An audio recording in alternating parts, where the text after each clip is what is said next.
মানবিকতার ছোঁয়ায় জন্মদিন উদযাপন। আজ আরামবাগ বাসস্ট্যান্ডে এক অনন্য উদ্যোগের সাক্ষী থাকলো শহরবাসী। আদিদেব দত্ত ও শ্রীলেখা দত্তর জন্মদিনে তাদের পরিবারের পক্ষ থেকে প্রায় 100 জন দুস্থ অসহায় মানুষদের জন্য খাবারের ব্যবস্থা করা হয়। আদিদেবের বাবা আরামবাগ পুরাতন বাজার এলাকার ধান ব্যবসায়ী সৌভাগ্য দত্ত বলেন, আমরা যদি শুধুমাত্র আত্মীয় স্বজনদের মধ্যে জন্মদিন পালন করতাম তবে আনন্দটা সীমাবদ্ধ থাকতো, কিন্তু আজ অসহায় মানুষদের সাথে জন্মদিন ভাগ করে নিয়ে আমরা ভিন্ন রকম সুখ পেলাম। যদি সমাজের প্রতিটা মানুষ এই ভাবনা নিয়ে এগিয়ে আসেন তবে সমাজে ভ্রাতৃত্ব, ভালোবাসা, মানবিকতার নতুন দৃষ্টান্ত গড়ে উঠবে।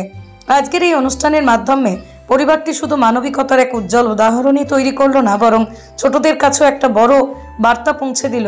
জীবনের আসল আনন্দ লুকিয়ে আছে মানুষের পাশে দাঁড়ানো, মানুষের সাথে থাকার মধ্যেই। এক সেলফিশ পৃথিবীতে এখন প্রায় দেখা যায় মানুষ শুধু নিজের কথাই ভাবে। তখন এই ধরনের পদক্ষেপ আমাদের মনে করিয়ে দেয় মানুষ মানুষের জন্য, জীবন জীবনের জন্য।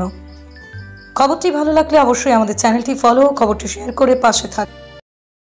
উপলক্ষ বলতে আমার ছেলে আদিদেব দত্ত আর আমার মেয়ে শ্রীলেখা দত্তের জন্মদিন। সেই উপলক্ষে গরিব দুঃখীদের জন্য 100 জনের মতো গরিব দুঃখীকে খাওয়ানো হচ্ছে। আর এটা ঘরেও হয়তো অনুষ্ঠানটা করা যেত, কিন্তু এদের মধ্যে যে আনন্দ, এদের মধ্যে যে আশীর্বাদ এরা যেটা করে, সেইটা হয়তো ঘরেতে পাওয়া যেত।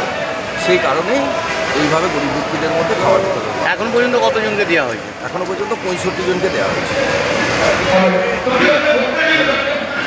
আপনার উজ্জ্বল ভবিষ্যতের একমাত্র দিশারি জ্যোতিষ জগতে অদ্বিতীয় ডক্টর অঞ্জন শাস্ত্রী। দেখুন জ্যোতিষ অঙ্গনে অঞ্জন প্রতি রবিবার ঠিক রাত 12টায় শুধুমাত্র TV9 বাংলায়।